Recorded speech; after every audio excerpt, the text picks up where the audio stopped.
Hello students, in this video we'll discuss chapter number 1 our constitution. क्या है constitution बेटा? तो कॉन्स्टिट्यूशन है हमारी कंट्री की सुप्रीम रूल बुक. ठीक है, इसमें सारे लॉज लिखे गए हैं. लॉज का मतलब क्या होता है हिंदी में? कानून. तो सारे कानून किसके अंदर लिखे हुए हैं? कॉन्स्टिट्यूशन के में लिखे हुए हैं. क्या काम होता है इन लॉज का बेटा? लॉज नहीं होंगे तो क्या हमारी कंट्री प्रॉपरली रन कर पाएगी? एनार्की हो जाएगी, है ना. तो हमारी कंट्री रन करती है according to the laws written in constitution. संविधान में जो कानून लिखे हुए हैं उसके हिसाब से ही हमारी कंट्री रन करती है. भाई पीएम की पावर्स क्या होंगी, फंक्शंस क्या होंगे, प्रेसिडेंट के क्या काम होंगे, काउंसिल ऑफ मिनिस्टर्स किस चीज़ के लिए रिस्पॉन्सिबल होंगे, ये सब कुछ कॉन्स्टिट्यूशन में क्लियरली लिखा हुआ है.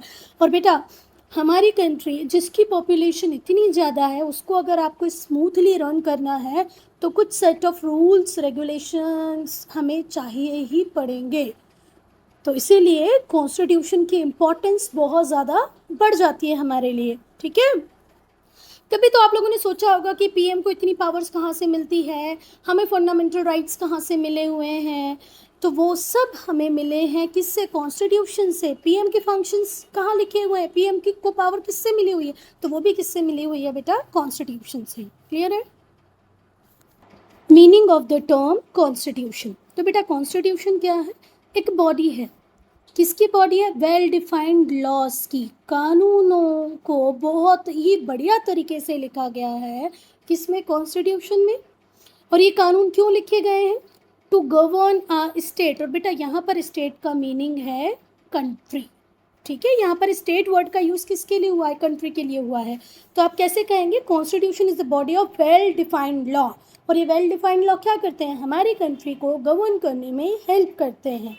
ये हमें एक्सप्लेन करते हैं क्या क्या? तो पहली चीज़ हमें ये एक्सप्लेन करते हैं कि भाई गवर्नमेंट के जो 3 ऑर्गन है ना, जिनको आप सब जानते हो, क्लास 8 में भी आपने पढ़ा है, लेजिस्लेचर, एग्जीक्यूटिव एंड जुडिशरी. इनका ऑर्गेनाइजेशन कैसे होगा, इनका स्ट्रक्चर कैसे होगा? अगर हम बात करें कि सीजेआई होता है तो सीजेआई क्यों होता है, कौन होगा, ये ऑलरेडी लिखा होता है हमारे कॉन्स्टिट्यूशन में. ठीक है, सीजीआई के अलावा कितने जजेस होंगे सुप्रीम कोर्ट में, किस स्टेट में कितने जजेस होने चाहिए, ये पॉपुलेशन पे डिपेंड करेगा, उस स्टेट के साइज पे डिपेंड करेगा. ये सब भी कहाँ पर क्लियरली मेंशन होता है हमारे कॉन्स्टिट्यूशन में. तो भाई ये जो तीनों ऑर्गन है ना, लेजिस्लेचर, एग्जीक्यूटिव और जुडिशरी, इनका ऑर्गेनाइजेशन कैसा होगा, इनका स्ट्रक्चर कैसा होगा, ये सब हमें बताता है हमारा कॉन्स्टिट्यूशन. लेजिस्लेचर का काम क्या है? कानून बनाना, टू मेक लॉज. एग्जीक्यूटिव का काम क्या है? उन कानूनों को लागू कराना, टू इम्प्लीमेंट लॉज. जुडिशरी का काम क्या है? डिस्प्यूट्स रिजॉल्व करना.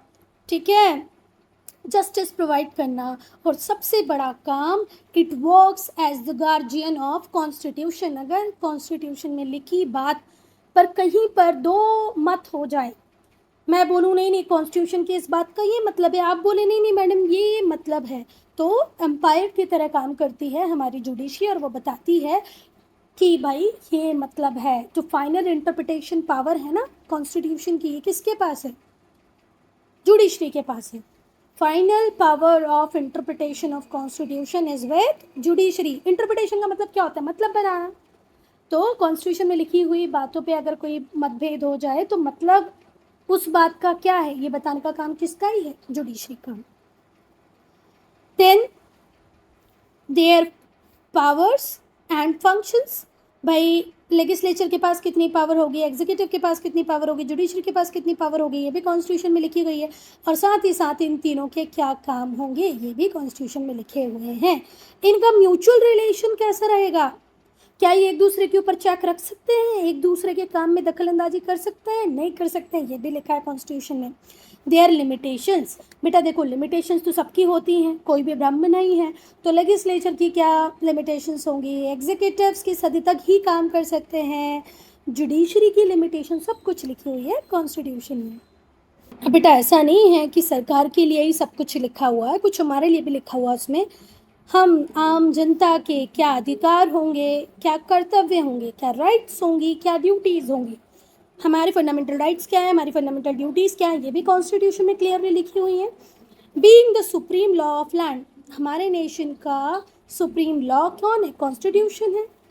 Everyone high low must respect the constitution, भले आप रिच हैं मतलब अम्बानी हैं, डोमेस्टिक वर्कर हैं, पीएम हैं या किसी गवर्नमेंट एम्प्लॉय कोई गवर्नमेंट एम्प्लॉय हैं, आपको हमेशा किसको रिस्पेक्ट करना पड़ेगा? हमारे कॉन्स्टिट्यूशन को रिस्पेक्ट करना पड़ेगा और उसके अकॉर्डिंग ही चलना पड़ेगा। एक नॉर्मल टीचर हो, एक डॉक्टर हो, एक पीएम हो, एक सीएम हो, एक हाउसमेड हो, सबको किसके अकॉर्डिंग ही रन करना है, चलना है? According to constitution.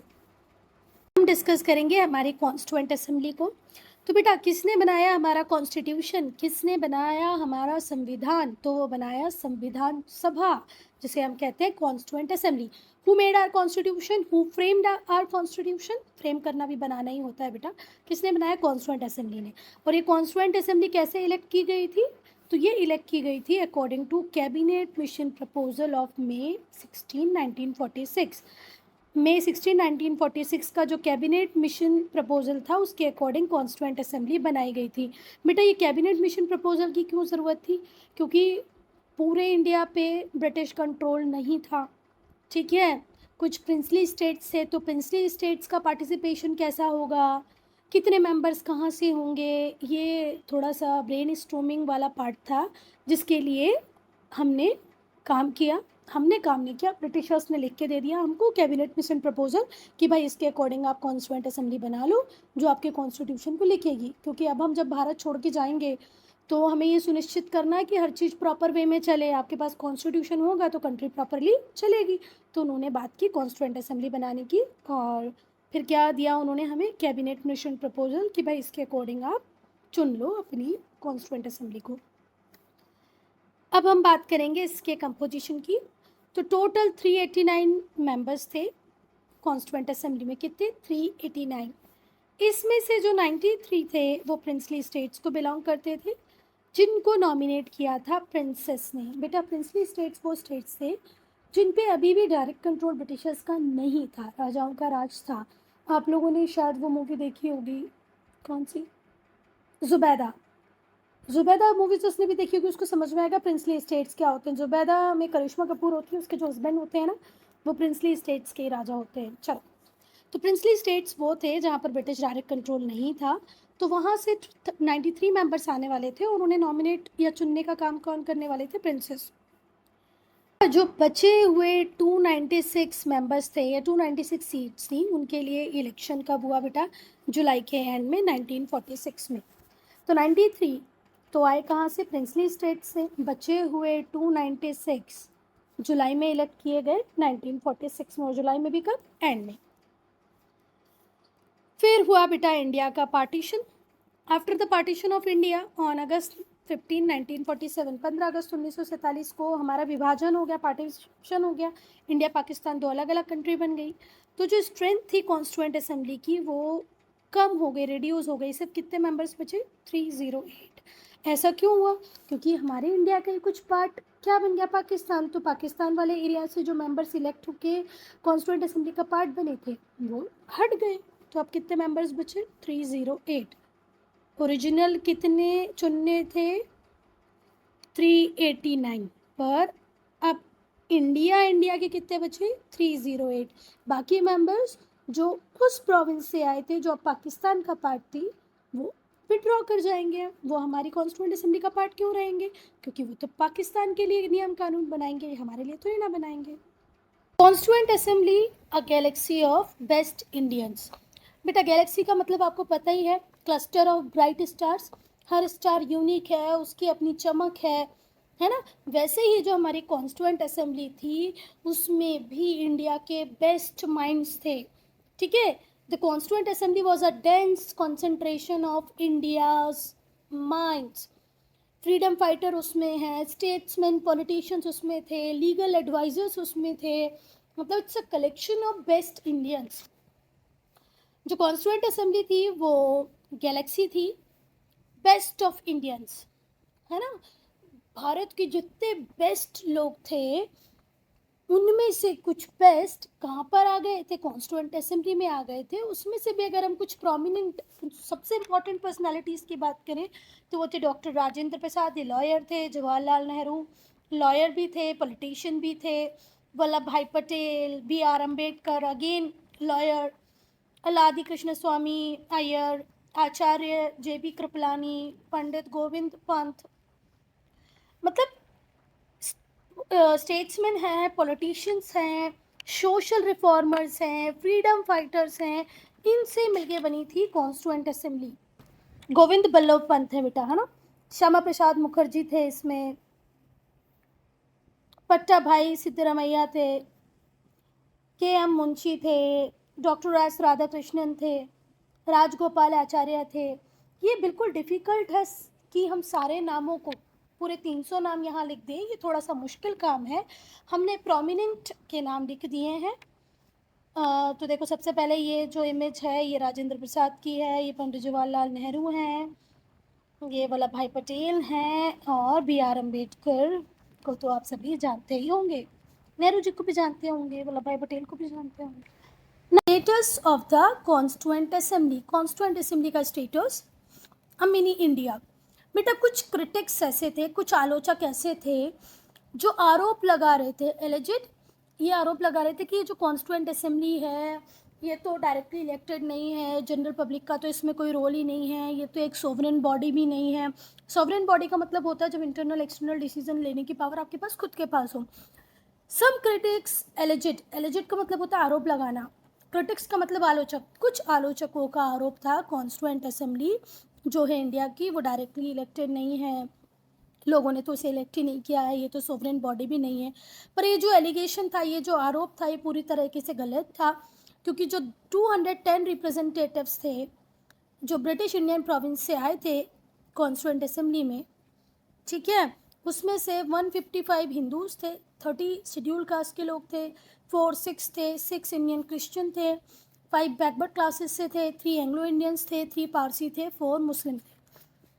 बेटा अब मैं कैसे साबित कर सकती हूँ कि ये जो आरोप लगाया जा रहा है कि ये सोवरेन बॉडी नहीं है, ये डायरेक्टली इलेक्टेड नहीं है, इसको खारिज करने के लिए मैं आपको एक तथ्य देती हूँ कि ये जो 210 रिप्रेजेंटेटिव थे जो ब्रिटिश इंडियन प्रोविंस से आए थे, उनमें 155 हिंदू हैं, 30 शेड्यूल कास्ट के हैं, 4 सिख के हैं, 6 इंडियन क्रिश्चियन हैं, 5 बैकवर्ड क्लासेस से आए हैं, 3 एंग्लो इंडियन हैं, 3 पारसी हैं, 4 मुस्लिम हैं। Only the representative belonging to Muslim League, सिर्फ वो लोग जो मुस्लिम लीग से बिलोंग करते थे, मुस्लिम, वो एब्सेंट थे, बाकी मुस्लिम तो थे ना हमारी कॉन्स्टिट्यूएंट असेंबली में। बेटा देखो ऐसा नहीं था कि कांग्रेस में मुस्लिम लीग के जाने के बाद, पाकिस्तान बनाने के बाद थे ही नहीं, थे, आज भी मुस्लिम हैं, है ना।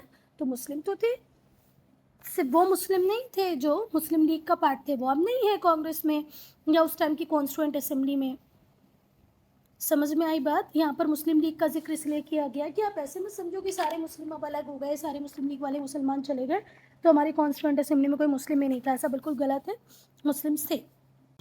तो बेटा हम बोल सकते हैं कि हर कम्युनिटी को प्रॉपर रिप्रेजेंटेशन मिला, भले ही उसका पार्टी के साथ एफिलिएशन हो नहीं हो, हर कम्युनिटी ने अपने आप को रिप्रेजेंट किया था असेंबली में।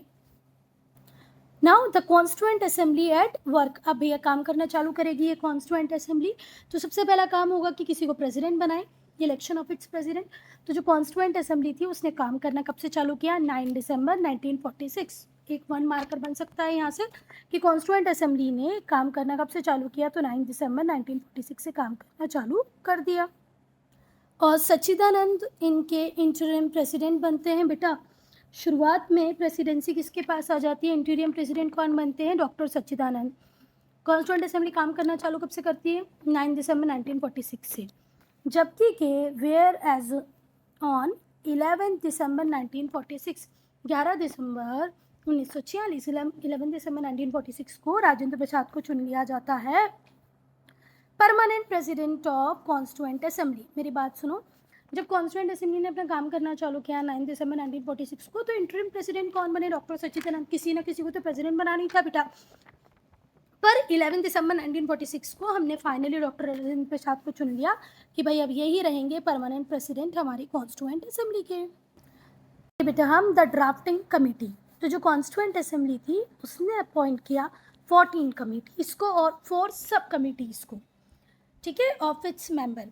जो मेंबर थे पूरे कॉन्स्टिट्यूएंट असेंबली के, उनमें से ही कुछ मेंबर्स को लेकर के 14 कमिटीज़ बना दी और 4 सब कमिटीज़ बना दी, ठीक है। मेंबर कमेटी के लिए बाहर से थोड़ी ना लाएंगे, जो मेंबर चुने गए कॉन्स्टिट्यूएंट असेंबली के लिए उनमें से ही कुछ को 14 कमिटीज़ के अंदर डाल दिया गया है। फिर 4 सब कमिटीज़ बनाई तो उनमें कुछ मेंबर्स आ गए। और ये कमिटीज़ सब कमिटीज़ क्यों बनाई थी? To examine different aspects. बेटा कॉन्स्टिट्यूशन में 1 2 3 चीज़ों को नहीं लिखना था हमको, पूरे इंडिया को किस तरीके से रन किया जाएगा, स्टेट गवर्नमेंट के पास पावर क्या होंगी, सेंट्रल गवर्नमेंट कितनी पावरफुल होगी, सेंट्रल गवर्नमेंट क्या करेगी, स्टेट गवर्नमेंट क्या करेगी, गवर्नर के पास कितनी पावर होगी, प्राइम मिनिस्टर के पास कितनी पावर होगी, ये सब कुछ डिसाइड करना था। तो इन डिफरेंट एस्पेक्ट्स को एग्जामाइन करने के लिए हमने 14 कमिटीज़ 4 सब कमिटीज़ बनाई।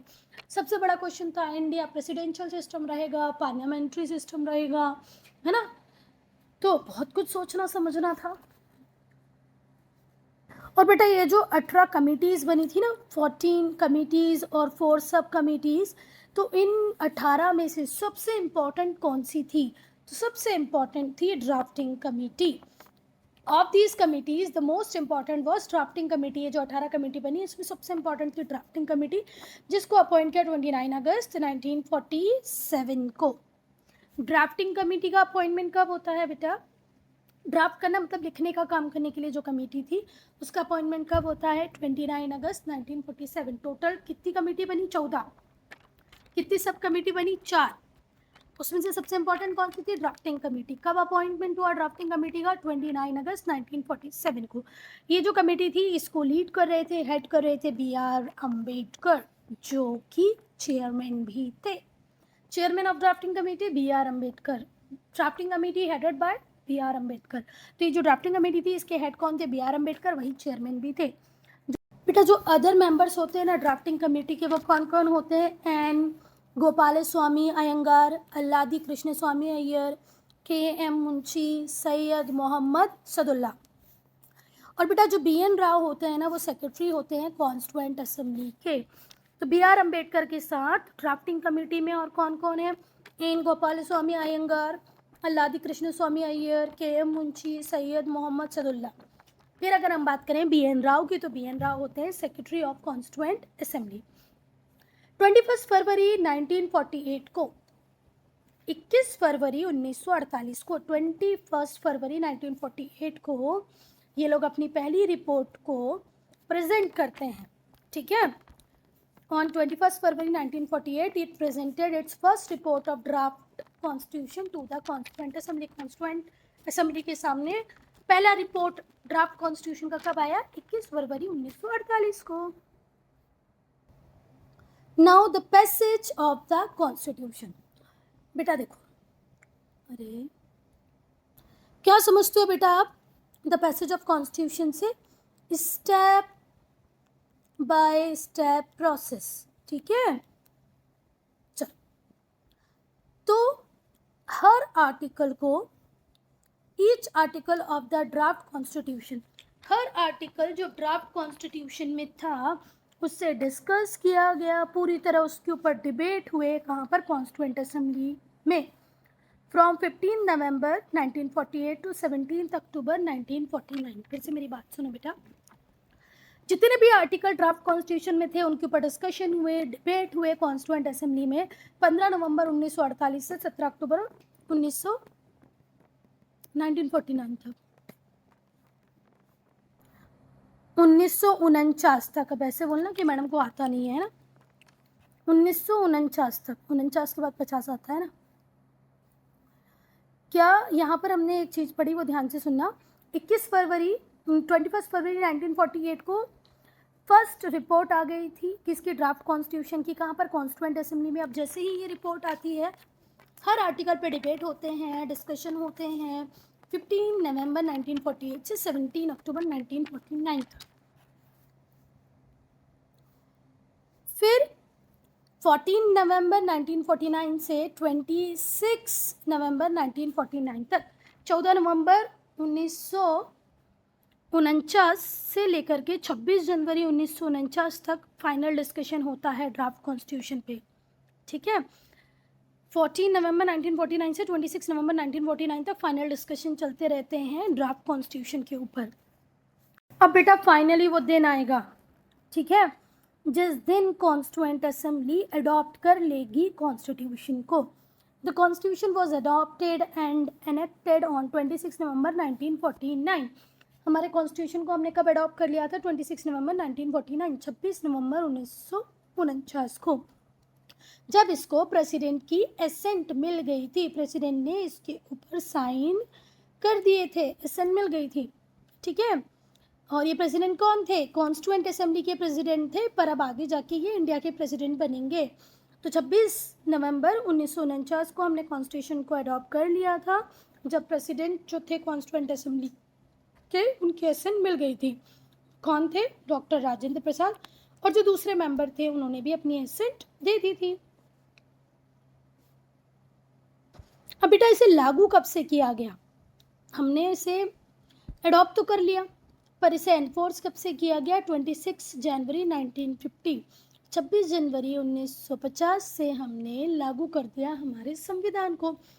एडॉप्ट 26 नवंबर को किया और एनफोर्स 26 जनवरी को किया। Date of enforcement and its significance. बेटा एनफोर्समेंट की डेट 26 जनवरी क्यों रखी गई? जब हमारा कॉन्स्टिट्यूशन 26 नवंबर को बन के रेडी था, तो हमने 2 महीने वेट और क्यों किया? 26 नवंबर से 26 दिसंबर 1 महीना, और फिर 26 जनवरी दूसरा महीना, 2 महीने इंतज़ार क्यों किया? क्योंकि ये जो डेट थी इसकी इम्पॉर्टेंस थी। अब क्या इम्पॉर्टेंस थी वो देखो। इंडियन कॉन्स्टिट्यूशन को प्रेसिडेंट का कंसेंट, एसेंट, सिग्नेचर कब मिल जाते हैं? 26 नवंबर को मिल जाते हैं। फिर भी ये एनफोर्स होता है 26 जनवरी को। 26 नवंबर को एसेंट प्रेसिडेंट के मिलने के बाद भी इसे एनफोर्स हम करते हैं 26 जनवरी को, क्योंकि 26 जनवरी की हिस्टोरिकल सिग्निफिकेंस है, हिस्टोरिकल इम्पोर्टेंस है, ठीक है। जब हम फ्रीडम स्ट्रगल कर रहे थे, भारत की आज़ादी के लिए लड़ रहे थे, उस लड़ाई के दौरान इस डेट की एक बहुत बड़ी इम्पोर्टेंस है। क्या इम्पोर्टेंस है बेटा? लॉर्ड इरविन जो वाइसरॉय थे 1929 में, उन्होंने अक्टूबर 1929 में हमें एक वेग ऑफ़र दिया, फालतू का ऑफ़र, जिसका नाम था डोमिनियन स्टेटस। इसमें होता क्या है? इंटरनल पॉलिसीज सारे इंडियंस बनाएंगे, कुछ चीज़ें इंडियंस के कंट्रोल में रहेंगी और बाकी मेजर चीज़ें किसके कंट्रोल में रहेंगी? अंग्रेजों के, इंग्लिश के। तो बेटा जब कांग्रेस बनी थी ना 1885 में, कब बनी थी कांग्रेस? 1885 में। उस टाइम में जो मॉडरेट लीडर्स थे वो डोमिनियन स्टेटस की बात करते थे कि यार चलो ये भी मिल जाए तो बहुत है। पर अब आप 1929 में हो, इस टाइम में जो कांग्रेस लीडर्स हैं, पंडित जवाहरलाल नेहरू, सुभाष चंद्र बोस, ये असर्टिव हैं, ये आज़ादी छीन के लेने वाले हैं। तो क्या ये सेटिस्फाई होंगे डोमिनियन स्टेटस की डिमांड से? नहीं, अभी नहीं चाहिए कंप्लीट इंडिपेंडेंस। तो जो लॉर्ड इरविन थे, तो लॉर्ड इरविन की ये जो गिफ्ट था हमारे लिए, ये जो उसका प्रॉमिस था कि तुम डोमिनियन स्टेटस ले लो, ये जो अनाउंसमेंट था, ये हमें सेटिस्फाई नहीं कर पाया, मतलब उस टाइम के असर्टिव लीडर्स को सेटिस्फाई नहीं कर पाया। और उसने ये भी कहा कि इसके बाद तुम राउंड टेबल कॉन्फ्रेंस में चलो, वहाँ हम डिस्कस करेंगे फ्यूचर कॉन्स्टिट्यूशन को। तो अगर 1885 के बाद का टाइम होता, 1890 का टाइम होता, या 1900 का भी टाइम होता, तो हो सकता है उस टाइम के लीडर थोड़ा बहुत सेटिस्फाई हो जाते इस बात से। पर अब कांग्रेस की कमान जिन हाथों में थी ना, लाहौर सेशन के हेड थे पंडित जवाहरलाल नेहरू 1929 में जो हुआ, Subhash Chandra Bose main role play कर रहे थे इंडियन फ्रीडम स्ट्रगल में, तो ऐसे लोग इस वेग ऑफर से सेटिस्फाई होने वाले नहीं थे। तो ये जो ऑफ़र था ना डोमिनियन स्टेटस का, ये सेटिस्फाई नहीं कर पाया कांग्रेस लीडर को। जो रेडिकल्स थे कांग्रेस में, जिसको ही मैं असर्टिव लीडर्स कह रही हूँ, जिनको लीड कर रहे थे, लेड बाय जवाहरलाल नेहरू, सुभाष चंद्र बोस, है ना, ये बहुत ज़्यादा असर्टिव थे। इन्होंने बोला भाई डोमिनियन स्टेटस तो अब हम समझते ही नहीं क्या है, हमें चाहिए कंप्लीट इंडिपेंडेंस। कंप्लीट इंडिपेंडेंस दे रहे हो तो बात करो, अदरवाइज चुप रहो। तो ये जो डिमांड, ये जो ऑफ़र दिया गया था हमें डोमिनियन स्टेटस का, कांग्रेस लीडर इससे सेटिस्फाई नहीं हुए। जो रेडिकल्स थे विद इन अ कांग्रेस, जिनको लीड कर रहे थे जवाहरलाल नेहरू और सुभाष चंद्र बोस, ये बहुत ज़्यादा असर्टिव हो गए। जो लिबरल्स और जो मॉडरेट्स थे, जो कॉन्स्टिट्यूशनल सिस्टम की बात कर रहे थे with in a framework of British dominion, gradually उनका इन्फ्लुएंस तो ख़त्म हो गया। ये जो कांग्रेस का लिबरल पीरियड था, प्रेयर वाला, पेटिशंस वाला, शुरुआत के जो नेता हुए ना कांग्रेस के, ये अंग्रेज़ों पे बिलीव करते थे, अंग्रेज़ों के हाथ पर जोड़ लेते थे, उनको एप्लीकेशन लिख के देते थे, पेटिशन लिख के दे देते थे, आप ये करो वो करो हमारे लिए। उनको बिल्कुल विश्वास था ब्रिटिश सेंस ऑफ जस्टिस पे। कौन, किन लोगों को? लिबरल्स को और मॉडरेट्स को। पर अब उनका इन्फ्लुएंस तो था ही नहीं ना कांग्रेस पे। अब कांग्रेस में सारे युवा नेता आ गए थे, सुभाष चंद्र बोस जैसे व्यक्ति आ गए थे, पंडित जवाहरलाल नेहरू जैसे व्यक्ति थे जो समझते ही नहीं थे अंग्रेजों को कुछ भी। तो जो लिबरल्स और मॉडरेट्स थे, जो कॉन्स्टिट्यूशनल सिस्टम की बात करते थे with in a framework of British dominion, अब तो उनका इन्फ्लुएंस था ही नहीं। दिसंबर 1929 को जब प्रेसिडेंसी पंडित जवाहरलाल नेहरू के पास थी लाहौर कांग्रेस की, उन्होंने पूर्ण स्वराज की बात की, फुल इंडिपेंडेंस, कंप्लीट इंडिपेंडेंस की बात की। ये डिक्लेयर पंडित जवाहरलाल नेहरू ने किया कि आने वाली 26 जनवरी 1930, मतलब देखो दिसंबर 1929 लाहौर में सेशन चल रहा है, तो इन्होंने बोला आने वाली जो 26 जनवरी है, मतलब वो कब की होगी? 1930 की होगी, 29 का दिसंबर चल रहा है, तो इस दिन से हम मनाएंगे आज़ादी दिवस, मतलब फ्रीडम, क्या बोलते हैं, इंडिपेंडेंस डे। तो उन्होंने बोला कि 26 जनवरी 1930 को हम सेलिब्रेट करेंगे एज इंडिपेंडेंस डे। लोग प्लेज लेंगे और स्ट्रगल करेंगे, संघर्ष करेंगे किसके लिए? पूरी आज़ादी के लिए, पूर्ण स्वराज के लिए। समझ में आया बेटा ये 26 जनवरी क्यों ली गई? क्योंकि हमें इंडिपेंडेंस तो 26 जनवरी को नहीं मिली, वो तो 15 अगस्त को मिल गई अचानक से।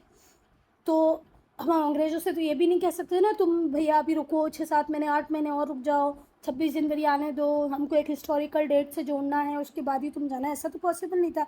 तो हमने इंडिपेंडेंस डे तो 15 अगस्त को मनाया, फिर हमारे रिपब्लिक डे के लिए हमने 26 जनवरी का वेट किया। तो अभी समझ में आई इसकी इम्पोर्टेंस। अब हम पढ़ेंगे बेटा प्रीएम्बल ऑफ इंडियन कॉन्स्टिट्यूशन। ठीक है, अब हमें प्रीएम्बल को पढ़ना है हमारे कॉन्स्टिट्यूशन के, वो भी बहुत केयरफुली, जिससे हम की वर्ड्स के मीनिंग को समझ पाएँ। जो प्रीएम्बल है कॉन्स्टिट्यूशन का, उसको पोएम की तरह पढ़ा जाता है कि भाई ये डेमोक्रेसी के ऊपर एक पोएम है ना। इसमें फ़िलॉसफी है, और ये वो फ़िलॉसफी है जिस पे पूरा हमारा कॉन्स्टिट्यूशन बना हुआ है। प्रीएम्बल में फ़िलॉसफी है, किसकी फ़िलॉसफी है? वो फ़िलॉसफी जिसके ऊपर पूरा हमारा कॉन्स्टिट्यूशन बना हुआ है। ये हमें एक स्टैंडर्ड प्रोवाइड करता है जिससे हम एग्जामाइन कर पाएँ, एवेल्यूट कर पाएँ लॉज को, गवर्नमेंट के एक्शंस को, और ये फाइंड आउट कर पाएँ कि ये हमारे लिए सही है कि गलत है। और जो प्रीएम्बल है ये सोल है इंडियन कॉन्स्टिट्यूशन का। तो जो इंडियन कॉन्स्टिट्यूशन का प्रीएम्बल है, इसे पोएम की तरह पढ़ा जाएगा, पोएम ऑन डेमोक्रेसी। ये वो फिलॉसफी है जिस पर पूरा इंडियन कॉन्स्टिट्यूशन बेस्ड है। ये हमें एक फ्रेमवर्क प्रोवाइड करता है, जिस फ्रेमवर्क एक स्टैंडर्ड प्रोवाइड करता है जिसमें हम एग्जामाइन कर पाएँ, एवेल्यूट कर पाएँ लॉज को, गवर्नमेंट के एक्शंस को। हम डिस्कस करेंगे कीवर्ड्स हमारे प्रीएम्बल के, we the people of India. तो बेटा जो हमारा कॉन्स्टिट्यूशन है उसे बनाने का काम, एनेक्ट करने का काम हमने खुद किया है, मतलब जनरल पब्लिक ने किया है। पर हम खुद कर पाएंगे क्या इतने सारे लोग? नहीं। तो हमने किसके थ्रू किया है ये काम? अपने रिप्रेजेंटेटिव्स के थ्रू। ठीक है, आज भी लोकसभा हमारे लिए कानून बनाती है, तो वो कानून कौन बना रहे हैं? हमारे अपने रिप्रेजेंटेटिव बना रहे हैं जिनको हमने चुन के भेजा है। तो ऐसे ही हमारा कॉन्स्टिट्यूशन बनाने वाले भी कौन थे? वो लोग जिन्हें हमने चुन के भेजा था। ठीक है, तो जो कॉन्स्टिट्यूशन है उसे बनाने वाले, उसे एनेक्ट करने वाले कौन है? हम खुद, हम आम जनता। पर हमने किसके थ्रू कराया? हमारे रिप्रेजेंटेटिव्स के थ्रू कराया है। और ना ही तो ये किसी राजा ने हमें दिया है, ना ही तो ये किसी आउटसाइड पावर ने हमें दिया है, ये हमने खुद बनाया है और खुद हम इसको फॉलो कर रहे हैं। ठीक है, बनाने वाले भी हम हैं, एनेक्ट करने वाले भी हम हैं, फॉलो करने वाले भी हम, we the people of India. ना ही तो कोई राजा, ना ही तो कोई आउटसाइड पावर जिसने इसे बना के हमें दिया हो। नेक्स्ट है सोवरेन। देखो जो लोग हैं उनके पास सुप्रीम राइट है कि वो डिसीजंस लें, इंटरनल मैटर में भी और एक्सटर्नल मैटर्स में भी। बेटा हमें बाहर की कोई कंट्री फोर्स नहीं कर सकती कि आपको यही करना है, ये नहीं करना है। अगर हमारे इंडिया के लिए कोई डिसीज़न लिया जाएगा तो हम लोग ही लेंगे, हमारे रिप्रेजेंटेटिव ही लेंगे। तो लोगों के पास सुप्रीम पावर है कि वो डिसीजंस लेंगे, इंटरनल मैटर पे भी और एक्सटर्नल मैटर पे भी। कोई एक्सटर्नल पावर हमें डिक्टेट नहीं करेगी। गवर्नमेंट ऑफ इंडिया के ऊपर कोई एक्सटर्नल प्रेशर नहीं होगा। कोई यूएसए हो, यूके हो, मतलब और कोई भी 193 कंट्रीज़ में से कोई भी कंट्री हो, टोटल 193 कंट्री में किसी कंट्री के पास इतनी पावर नहीं है कि वो हमारे ऊपर डिक्टेट कर पाए।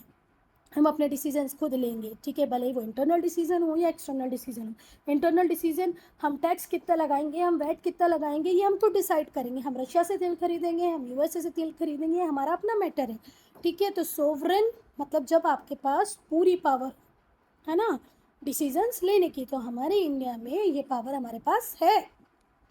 नेक्स्ट है सोशलिस्ट। तो बेटा जो वेल्थ है उसे जनरेट किया जाएगा सोशली और इसे इक्वली शेयर किया जाएगा सोसाइटी में।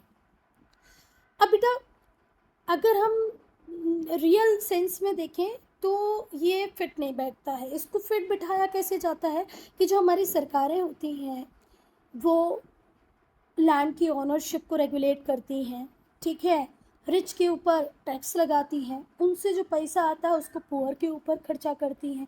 तो इस तरीके से हमने एक सोशल स्ट्रक्चर बना रखा है। वेल्थ को सोशली जनरेट किया जाएगा, फिर इक्वली सोसाइटी में से डिस्ट्रीब्यूट किया जाएगा। अब इक्वली डिस्ट्रीब्यूट किया जा सकता है क्या, है ना, नहीं हो सकता। तो इसको इक्वल करने के लिए सरकार ने क्या किया है, रिच के ऊपर टैक्स लगा के पुअर के लिए गवर्नमेंट हॉस्पिटल्स, बिल्डिंग्स और क्या स्कूल्स बनाए हैं, यूनिवर्सिटीज़ बनाई हैं। गवर्नमेंट रेगुलेट करती है ऑनरशिप को, लैंड की ऑनरशिप को, इंडस्ट्री की ऑनरशिप को, जिससे जो सोशियो इकोनॉमिक इनइक्वालिटीज़ हैं उन्हें दूर किया जा सके। बहुत सारी ज़मीन की ऑनरशिप सरकार रेगुलेट करेगी, कुछ इंडस्ट्रीज़ को सरकार रेगुलेट करेगी, जिससे सोशियो इकोनॉमिक इनइक्वालिटीज़ ज़्यादा ना बढ़ पाएँ। सेक्युलर, बेटा जो भारत में रहने वाले लोग हैं उनको पूरी आज़ादी है कि वो किसी भी धर्म को फॉलो कर सकते हैं, पर हमारे भारत का कोई ऑफिशियल रिलीजन नहीं है। जितने भी मेजर रिलीजन हैं वो सारे इंडिया में मिलते हैं। बुद्धिज़्म भी है, जैनिज़्म भी है, हिंदुइज़्म भी है ना, क्रिश्चियनिटी भी है, इस्लाम भी है, सारे मेजर रिलीजन इंडिया में है। पर इंडिया मतलब भारत का कोई ऑफिशियल रिलीजन नहीं है। हम सारे धर्मों को इंडिया में प्रोपेगेट करने की, प्रैक्टिस करने की, प्रोफेस करने की परमिशन देते हैं, पर हमने भारत को किसी धर्म से नहीं जोड़ा है। कोई ऑफिशियल रिलीजन हमारा नहीं है। गवर्नमेंट सारे रिलीजियस बिलीफ को इक्वल ट्रीटमेंट देती है। आपको दिवाली की छुट्टी भी मिलती है, तो ईद की भी मिलती है, गुरु नानक जयंती की भी मिलती है ना, तो चेटी चंड की छुट्टी भी मिलती है जो सिंधियों का त्यौहार है। तो हमारी जो गवर्नमेंट है वो सारे रिलीजियस बिलीफ्स को इक्वल ट्रीटमेंट देती है, ठीक है, और सारी प्रैक्टिसेस को इक्वल रिस्पेक्ट भी। वो मुहर्रम के फेस्टिवल को, मुहर्रम के प्रोसेशन को भी उतनी ही इम्पोर्टेंस देगी, उतना ही रिस्पेक्ट देगी जितना गणेश उत्सव को या दुर्गा फेस्टिवल को। नेक्स्ट है डेमोक्रेटिक। डेमोक्रेसी क्या है, एक ऐसा फॉर्म है गवर्नमेंट का जहां लोग एंजॉय करते हैं इक्वल पॉलिटिकल राइट्स को, अपने रूलर्स को इलेक्ट करते हैं और उन्हें अकाउंटेबल बनाते हैं। जो गवर्नमेंट होती है वो रन करती है कुछ बेसिक रूल्स से, और रूल्स कहाँ पर लिखे गए हैं, हमारे कॉन्स्टिट्यूशन में। इम्पॉर्टेंट पॉइंट है तो इस पर ज़रा ध्यान से ध्यान देना। तो बेटा जो हमारा ओरिजिनल कॉन्स्टिट्यूशन था ना, जो एनेक्ट हुआ था, जिसे हमने अडॉप्ट किया था 26 नवंबर को, उसमें ये दोनों शब्द नहीं थे, ना ही तो सोशलिस्ट था ना ही तो सेक्युलर था। तो ये जो दो शब्द हैं सोशलिस्ट सेक्युलर, ये हमारे ओरिजिनल कॉन्स्टिट्यूशन में नहीं थे। B.R. अम्बेडकर ने जो कॉन्स्टिट्यूशन 26 नवंबर को प्रेसिडेंट से साइन कराया उसमें सोशलिस्ट और सेक्युलर वर्ड नहीं थे, ये हमने बाद में ऐड किए हैं। 42nd कॉन्स्टिट्यूशनल अमेंडमेंट, अमेंडमेंट का मतलब होता है कॉन्स्टिट्यूशन में कुछ सुधार करना, कुछ चेंज करना। तो जो 42nd नंबर का जो कॉन्स्टिट्यूशन में चेंज हुआ, अमेंडमेंट हुआ 1976 में, उसमें हमने इन दोनों शब्दों को कॉन्स्टिट्यूशन में जोड़ा, कॉन्स्टिट्यूशन के प्रीएम्बल में जोड़ा। पहले ये दोनों शब्द हमारे कॉन्स्टिट्यूशन के प्रीएम्बल में नहीं थे, हमारे कॉन्स्टिट्यूशन में नहीं थे। Now Republic. तो रिपब्लिक का मतलब क्या होता है बेटा, जब भी आपकी कंट्री का हेड इलेक्टेड हो, है ना। अगर हेड की पोजीशन आपकी कंट्री में हेरिडेटरी नहीं है तो आप एक रिपब्लिक कंट्री हो। देखो, जैसे मैं यूनाइटेड किंगडम की बात करूँ तो वो रिपब्लिक कंट्री नहीं है। क्यों नहीं है वो रिपब्लिक? क्योंकि वहाँ पर जो हेड की पोजीशन है वो होती है किसके पास? किंग के पास। राजा का बेटा ही राजा, राजा का बेटा ही राजा बन रहा है। पहले रानी थी, अब राजा है, प्रिंस चार्ल्स है। तो जहाँ पर भी हेड इलेक्टेड पर्सन होगा उसे कहेंगे रिपब्लिक। यहाँ पर कोई हेरिडेटरी पोजीशन नहीं होती हेड की। इंग्लैंड में है ना, पर हमारे यहाँ नहीं है, तो हम रिपब्लिक कंट्री है। अगर यूके, यूनाइटेड किंगडम या इंग्लैंड, मतलब दोनों में बहुत अंतर है, पर चलो छोड़ो। यूके अगर रिपब्लिक नहीं है तो फिर क्या है? तो यूके है कॉन्स्टिट्यूशनल मॉनर्की। यूनाइटेड किंगडम रिपब्लिक नहीं है तो फिर क्या है बेटा? वो है कॉन्स्टिट्यूशनल मॉनर्की। अब हम जस्टिस की बात करेंगे। न्याय, तो जो सिटीजन्स है इंडिया के, उन्हें डिस्क्रिमिनेट, भेदभाव उनके साथ बिल्कुल नहीं होगा। नहीं तो उनकी जात के नाम पे, धर्म के नाम पे, जेंडर के नाम पे, मेल हो फीमेल हो, हिंदू हो मुस्लिम हो, ऊंची जात का हो नीची जात का हो, उसके साथ कोई भेदभाव नहीं किया जाएगा। जो सोशल इनइक्वालिटीज़ होती हैं उन्हें भी रिड्यूस किया जाएगा, सोशल इनइक्वालिटीज़ को भी कम किया जाएगा। सरकार काम करेगी लोगों के कल्याण के लिए। ऐसे काम सरकार करेगी जिससे वेलफेयर हो किसका? सबका। और इस वेलफेयर में सबसे ज़्यादा ध्यान हम देंगे डिसएडवांटेज्ड ग्रुप के लोगों का, एससी का, एसटी का, ठीक है। सो जस्टिस की बात करें तो हमारी कंट्री में सिटीजन्स को जस्टिस देने में कोई भेदभाव नहीं होगा। धर्म के नाम पर, जात के नाम पे, जेंडर के नाम पे सोशल इनइक्वालिटीज़ को सरकार कम करेगी। जो सामाजिक असमानता है, सोशल इनइक्वालिटीज़ का मतलब क्या होता है बेटा? सामाजिक असमानता, सरकार इसको कम करेगी। सरकार हमेशा काम करती रहेगी जिससे लोगों का कल्याण हो, स्पेशली किसका? डिसएडवांटेज्ड सेक्शन का, शेड्यूल का। अब हम बात करेंगे बेटा लिबर्टी। तो बेटा आपके ऊपर कोई अनरीजनेबल रिस्ट्रिक्शंस नहीं लगाया जाता। भारत के अगर आप नागरिक हैं तो आपके ऊपर कोई भी अनरीजनेबल रिस्ट्रिक्शन नहीं लगाया जाएगा। जितने रिस्ट्रिक्शंस आपके ऊपर लगाए जाएंगे वो सारे रीजनेबल ही होंगे, कुछ ना कुछ उनका कारण ही होगा, ठीक है। लोगों को पूरी आज़ादी है कि वो अपने विचारों को अभिव्यक्त कर सकते हैं, ठीक है, अपने थॉट्स के अकॉर्डिंग काम कर सकते हैं। अगर उन पे रोक लगाई गई कि भाई आप इस विचार के ऊपर काम नहीं कर सकते, आप ऐसा नहीं बोल सकते, तो वो कहीं ना कहीं किसी रीज़न के कारण ही होगा। कोई अनरीजनेबल रिस्ट्रिक्शन आपके ऊपर नहीं है। पूरी लिबर्टी आपको इंडिया ने दी है, इंडियन गवर्नमेंट आपको दे रही है। नाउ इक्वालिटी, हम सब समान हैं, इक्वल हैं, किसके सामने? कानून के सामने। कोई मर्डर पीएम करे, प्रेसिडेंट करे, मैं करूं, आप करो, सबकी सज़ा एक ही होनी है। We all are equal before law, कानून के सामने हम सब समान हैं। जो ट्रेडिशनल सोशल इनइक्वालिटीज़ होती थी, समाज में असमानताएं होती थी, अब हम उन्हें ख़त्म कर रहे हैं। सरकार चाहती है कि इक्वल अपॉर्चुनिटी मिले सबको, और सरकार ये इंश्योर भी करती है अपनी अलग अलग तरीके से, अलग अलग स्कीम्स के थ्रू, अलग अलग बातों को ला करके कि भाई सबको इक्वल अपॉर्चुनिटी मिले। भाई कहीं पर रिजर्वेशन देकर ये कर रही है, कहीं पर स्कॉलरशिप देकर ये कर रही है। सरकार अपनी डिफरेंट स्कीम्स के थ्रू, अलग अलग कामों के थ्रू ये इंश्योर कर रही है कि समाज में इक्वालिटी आए, सबको अपॉर्चुनिटी मिले, ठीक है। अब वो करने का तरीका अलग अलग हो सकता है। भाई किसी को रिजर्वेशन दे के ला रहे हो आप आगे, किसी को स्कॉलरशिप लेकर आगे लेके आ रहे हो, पर आगे तो सबको लाना है, सबको इक्वल अपॉर्चुनिटी देना है। फ्रेटर्निटी, बंधुत्व, all of us should behave, हम सबको ऐसे बिहेव करना है। मतलब हम सबको नहीं कि आप मम्मी पापा भाई बहन आस पड़ोस, नहीं, पूरा इंडिया, हम सब सेम फैमिली के पार्ट हैं, ऐसे हमें बिहेव करना है। ऐसा नहीं कोई बिहार से आया आप उसको बिहारी बहरी चढ़ाने लगे, कोई केरल से आ गया आप उसको इडली डोसा चढ़ाने लग गए, है ना। ऐसे नहीं करना है आपको। अरे बाढ़ केरल में आई, हम क्यों फंड रेज करें, बाढ़ तो वेस्ट बंगाल में आई है, हम क्यों फंड रेज करें, ऐसे नहीं। आपको ऐसे बिहेव करना है कि पूरा इंडिया सेम फैमिली है, ठीक है। अपने फेलो सिटीज़न को आपको इन्फीरियर नहीं समझना है, बिल्कुल भी उसे ऐसे ट्रीट नहीं करना है कि उसे ऐसा फ़ील हो कि अरे यार मैं तो इनके जैसा नहीं हूँ।